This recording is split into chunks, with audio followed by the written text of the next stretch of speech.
آج کی گفتگو دجالی نظام تعلیم سے متعلق ہے۔ اللہ تعالیٰ نے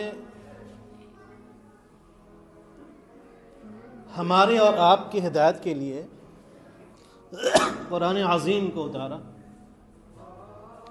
اور فرمایا الرحمن علم القرآن۔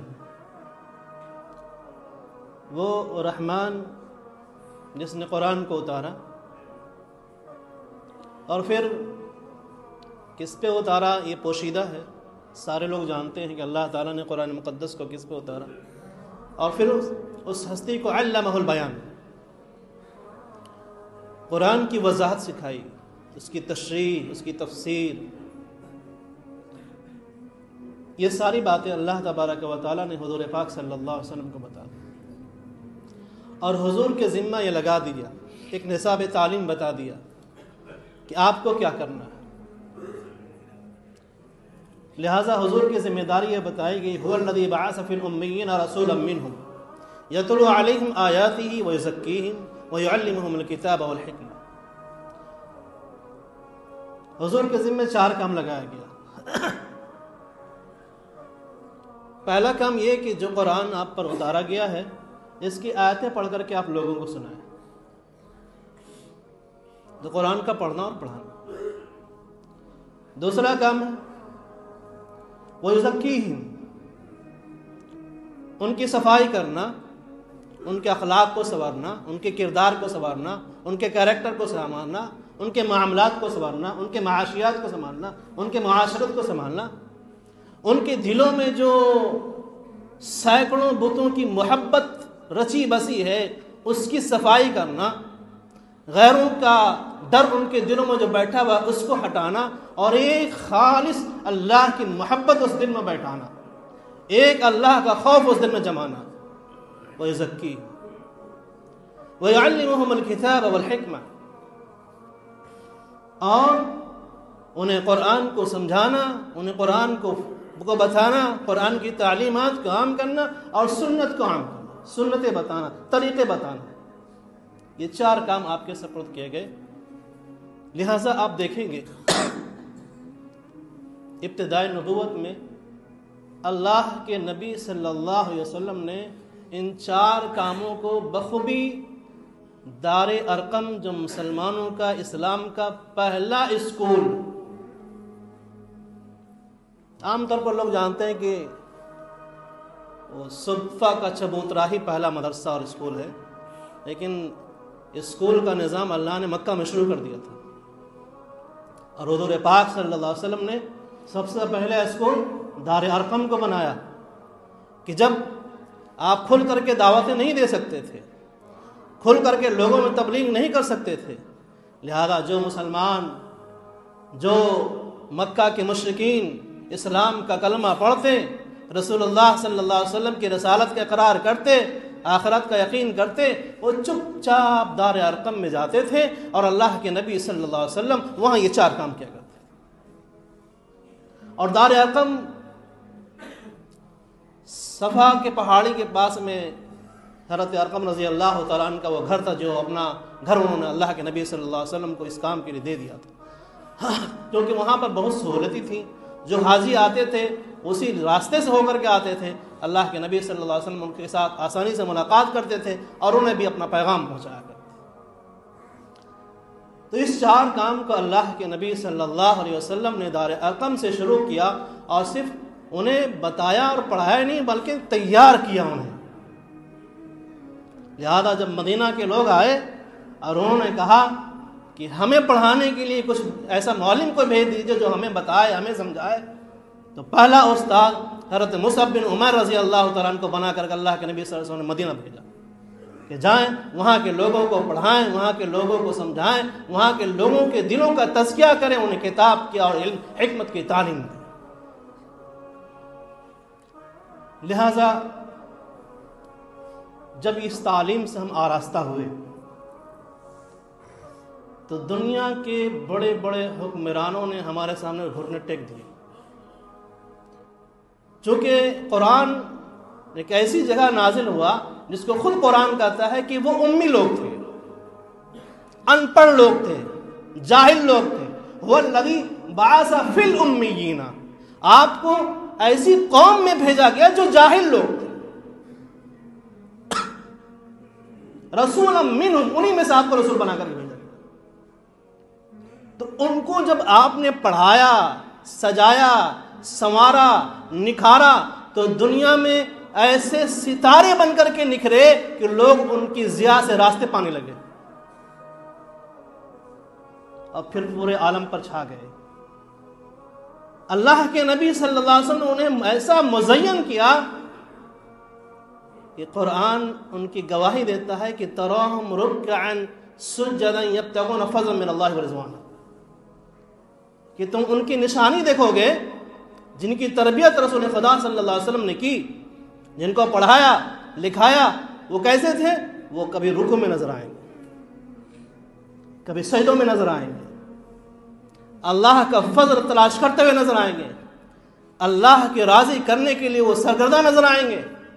یہ ان کی مثالیں اللہ نے دی. اور پھر یہی تک بس نہیں کیا، اللہ نے ان کا امتحان لیا. سورۃ الحجرات میں اولئک الذین امتحن اللہ قلوبہم، اللہ نے ان کا امتحان لیا، ان کے دلوں کا امتحان لیا کہ کتنے پکے اور کتنے سچے ہیں. جب وہ اس امتحان میں پاس ہو گئے تو اللہ نے فرمایا والسابقون الاولون من المہاجرین والانصار والذین اتبعوهم منهم رضی اللہ عنہم ورضوا عنہ، کہ جو سب سے پہلے اسلام لانے والے مہاجرین میں سے ہوں یا انصار میں سے ہوں، انہوں نے ایسا ماڈل تیار کیا اللہ کے نبی صلی اللہ علیہ وسلم تصدیق کر کے کہ جو ان کی پیروی کرے گا، اللہ کے نبی صلی اللہ علیہ وسلم نے جن کو سکھایا، جن کو سجایا، جن کو سنوارا اور جو نکھرے، ان کی جو خلوص کے ساتھ پیروی کرے گا اللہ ان سے بھی راضی ہو جائے گا. والذین اتبعوهم رضی اللہ عنہم ورضوا عنہ. لہذا یہ قرآن کی تعلیم، سنت کی تعلیم حاصل کر کے صحابہ کرام دنیا پر چھا گئے. اب ہمارے ذہن میں یہ سوال پیدا ہو سکتا ہے کہ کیا ہمارے لیے صرف یہی تعلیم ہے؟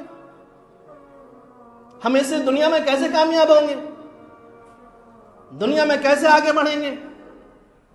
تو بات یہ ہے کہ کوئی بھی علم سیکھنا منع نہیں ہے.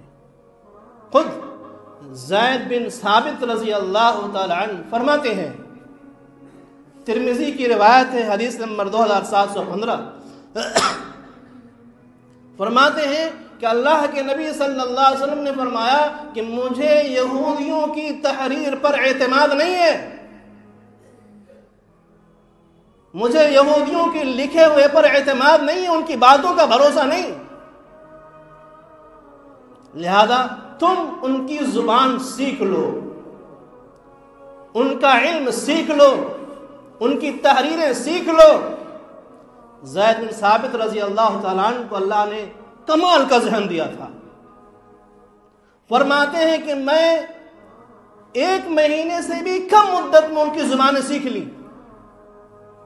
اور اس کے بعد جب اللہ کے نبی صلی اللہ علیہ وسلم کو کوئی پیغام ان کی زبان میں انہیں بھیجنا پڑتا تو آپ ہمیں حکم دیتے، میں لکھ کر کے انہیں بھیج دیا کرتا، اور جب ان کا کوئی پیغام آتا تو میں پڑھ کر کے سنا دیا. تو پتہ چلا کہ کوئی بھی علم جو نافع ہو، جو خالص اللہ کی دین کی اشاعت اور تبلیغ کے لیے حاصل کیا جائے، منع نہیں ہے. اس علم کو پڑھ کر کے مسلمان ساری دنیا میں غالب آئے، اور یہودیوں نے، عیسائیوں نے صلیبی جنگ کے بعد اس بات کا اندازہ لگا لیا کہ مسلمان، ان کا شیرازہ چاہے جتنا بھی منتشر ہو جائے،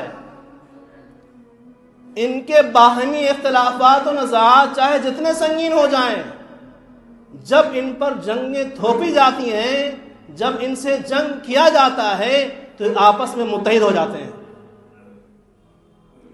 ان کی ایمانی غیرت و حمیت بھڑک جاتی ہے اور یہ شہید ہونے کے لیے اپنے آپ کو پیش کر دیتے ہیں.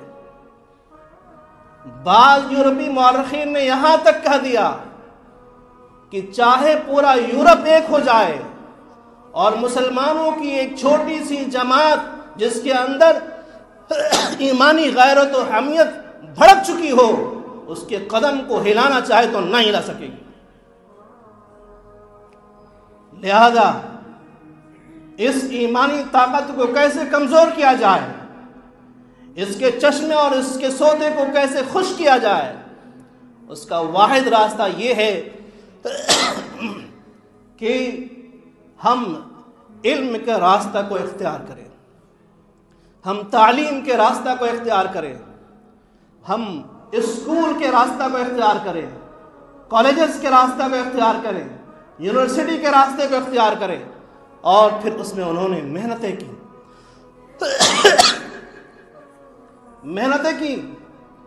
اور ایسی محنت کی، آپ دیکھیں پوری دنیا میں انہوں نے اسکول، کالجز، یونیورسٹیاں اور تعلیمی اداروں کے جال بچھا دیے۔ یہاں پر ڈاکٹر علامہ اقبال علیہ الرحمہ کا وہ شعر صادق آتا ہے کہ جب فرعون نے بنی اسرائیل کے بچوں کو قتل کرنے کا حکم دیا تھا اور بچیوں کو زندہ رکھنے کا حکم دیا تھا اور اس سے وہ پوری دنیا میں بدنام ہوا تھا، تو ڈاکٹر علامہ اقبال نے اس کی اس بات کو پیش نظر رکھتے ہوئے شعر کہا تھا کہ دنیا میں یوں قتل سے بچوں کے دنیا میں بدنام نہ ہوتا، افسوس کہ فرعون کو کالج کی نہ سوجی، افسوس کہ فرعون کو کالج کی نہ سوجی۔ آج ان بنی اسرائیل کی اولادوں کو یہ بات سمجھ میں آ گئی اور ان کے بڑے بڑے مفکرین، مسٹر ٹاکلی ہیں، یہ فرماتے ہیں کہ یہ ضروری ہے کہ ہم اسکول قائم کرنے کی ہمت افزائی کریں، اسکول قائم کرنے کی ہم ہمت افزائی کریں اور مسلمانوں کو مغربی تعلیم اختیار کرنے پر ابھاریں، اس لیے کہ ہم نے جو نصاب تیار کیا ہے، ہم نے جو کتابیں تیار کی ہیں، وہ جو بھی وہ کتابیں پڑھ لے گا وہ کسی طرح اپنی مذہبی کتاب پر ایمان رکھنا اس کے لیے آسان نہیں ہوگا۔ اسی طرح ایک عیسائی مبلغہ کہتی ہے اسلام کے قلعے تک پہنچنا ہے تو اس کے لیے سب سے شارٹ کٹ راستہ تعلیم کا راستہ ہے۔ گلاڈسٹون کہتا ہے، جو برطانیہ کے پارلیمنٹ میں قرآن کو ہاتھ میں اٹھا کر کے یہ شخص کہتا ہے کہ جب تک روئے زمین پر یہ کتاب باقی ہے مسلمانوں پر ہم غلبہ نہیں پا سکتے۔ انگلینڈ کا نمائندہ کرور یہ کہتا ہے کہ میں 3 چیزیں مٹانے کے لیے آیا ہوں، دنیا سے 3 چیزیں ختم کرنے کے لیے آیا ہوں، نمبر 1 قرآن، نمبر 2 کعبہ اور نمبر 3 جامع ازہر۔ میں ان 3 چیزوں کو ختم کرنے کے لیے آیا ہوں۔ جامع ازہر جو مصر میں مسلمانوں کی قدیم یونیورسٹی ہے جہاں بڑے بڑے علماء اور فضلاء تیار کیے جاتے ہیں۔ اسی طرز پر ملک ہندوستان میں بھی، ہمارے ملک میں بھی ایسے نصاب کی تیاری کی گئی ہے، ایسا نصاب تیار کیا گیا ہے اور اسے ہمارے اسکول میں اور کالجز میں ان نصاب کو شامل کیا گیا ہے کہ جب ہم انہیں پڑھ لیں گے تو ہم سب کچھ تو ہو سکتے ہیں، مسلمان نہیں ہو سکتے۔ دنیا کی چوٹی پر پہنچ سکتے ہیں لیکن مسلمان نہیں ہو سکتے۔ بالکل اسی طرح کہ جب ایک شخص کا انتقال ہوا اور اس کو ڈاکٹر کو بلایا گیا، ڈاکٹر نے دیکھا، کہا کہ سب کچھ ٹھیک ہے۔ کہا کیا مطلب؟ کہا سب کچھ ٹھیک ہے، صرف روح نکل گئی۔ یہ انسان بالکل ٹھیک ہے، صرف اس میں سے جان نکل گئی ہے۔ اسی طرح جب مسلمان ان نصابی تعلیمات کو پڑھے گا، ان کتابوں کو پڑھے گا، ان اسکولوں میں پڑھے گا، وہ سب کچھ تو رہے گا، اس کے اندر سے ایمان نکل جائے گا، اس کے اندر سے اسلام نکل جائے گا، اس کے اندر سے قرآن کی محبت نکل جائے گی۔ لہذا ضرورت اس بات کی ہے کہ ہم اپنے اسکولز قائم کریں، ضرورت اس بات کی ہے کہ ہم اپنے کالجز قائم کریں، ضرورت اس بات کی ہے کہ ہم اپنی یونیورسٹیاں قائم کریں۔ آج دنیا میں اتنی بڑی بڑی مساجد تعمیر ہیں، کروڑوں کے املاک ہیں، اگر ان مسجدوں کو بھی ہم مدرسہ اور اسکول میں پڑھانے کا کام لینے لگ جائیں تو بڑی اچھی تعداد میں ہمارے مسلمان بچے پڑھ کر کے نکل سکتے ہیں۔ لیکن کون کرے؟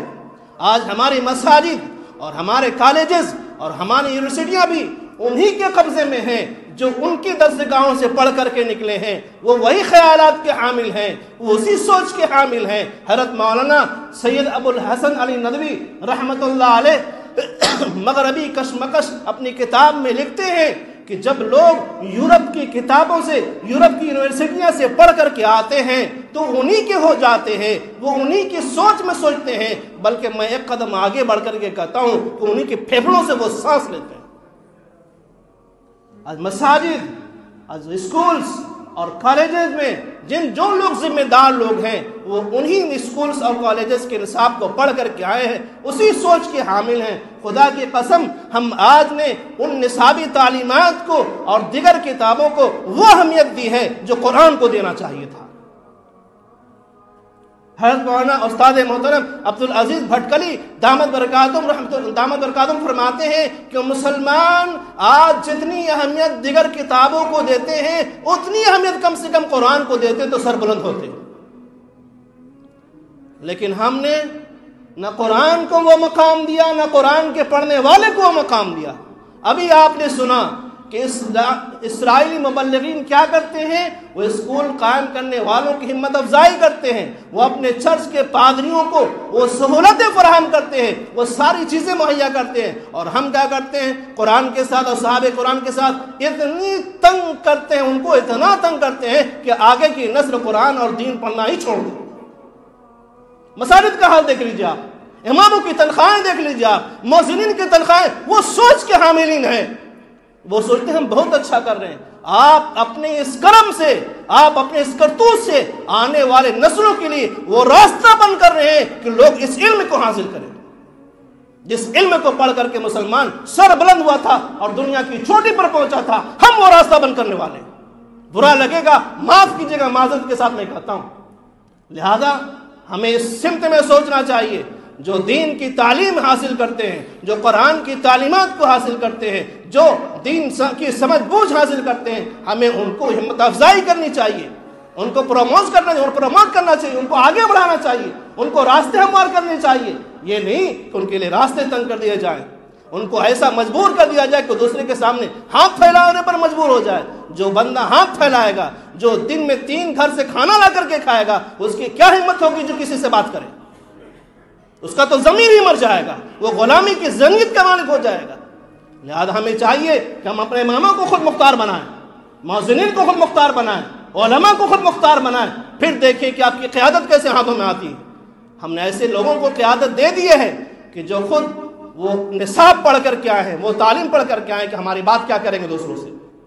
لہذا مسلمانوں، وقت کا تقاضا یہ ہے، اپنے اسکولز قائم کیجیے، اپنے کالجز قائم کیجیے، اپنے یونیورسٹیاں کام کیجیے۔ اور بڑے افسوس کی بات ہوتی ہے کہ کچھ لوگ ہیں بھی جو اسکولز کی طرف دھیان دیتے ہیں، کالجز بنانا چاہتے ہیں، لیکن ان کے دلوں میں اللہ کے علاوہ دوسرے کا ڈر اتنا پیوست ہے کہ وہ سیکولر بن جاتے ہیں اور کہتے ہیں کہ اسلامی چھاپ کیسے دیں گے، لوگ کیا کہیں گے کہ مسلمانوں کا اسکول ہے۔ ارے آپ کرسچن سے سیکھیے، پورے ہندوستان میں نہیں پوری دنیا میں وہ اپنے کلچر، اپنی تہذیب، اپنی ثقافت کے ساتھ اسکول کو قائم کرتا ہے، اور وہ اپنا اتنا اسٹینڈرڈ رکھتا ہے کہ مسلمان ہو یا دنیا کی کوئی قوم ہو اس کے اسکولوں میں پڑھانا فخر سمجھتی ہے۔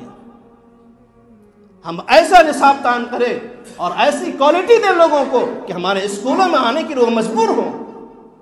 یہ نہیں کہ اسکول کھول دیا اور جیسے تیسے پڑھاؤ، نہیں، کوالٹی ہونی چاہیے۔ کوانٹٹی کم ہو کوئی بات نہیں، کوالٹی ہوگی، آپ کا نصاب صحیح ہوگا، آپ کا اسٹینڈرڈ صحیح ہوگا، بچے آپ کے پاس آئیں گے، پڑھیں گے، چھاپ آپ اپنا چھوڑیے گا تو انشاءاللہ کامیاب ہوئیے گا۔ تو آج کا جو نصاب تعلیم ہے وہ دجالی نظام تعلیم اور نصاب تعلیم ہے، اس سے بچنے کا واحد راستہ یہ ہے کہ ہم اپنا خود کا کریں۔ حضرت مولانا ولی رحمانی رحمۃ اللہ علیہ نے گریڈی کے ایک پروگرام میں فرمایا تھا کہ جب میں کلکتہ میں ایڈمٹ تھا تو کئی لوگ ایسے آئے میرے پاس اور انہوں نے کہا کہ حضرت آپ سفارش کر دیجئے میرے بچے کے لیے فلاں اسکول میں میرا ایڈمیشن ہو جائے۔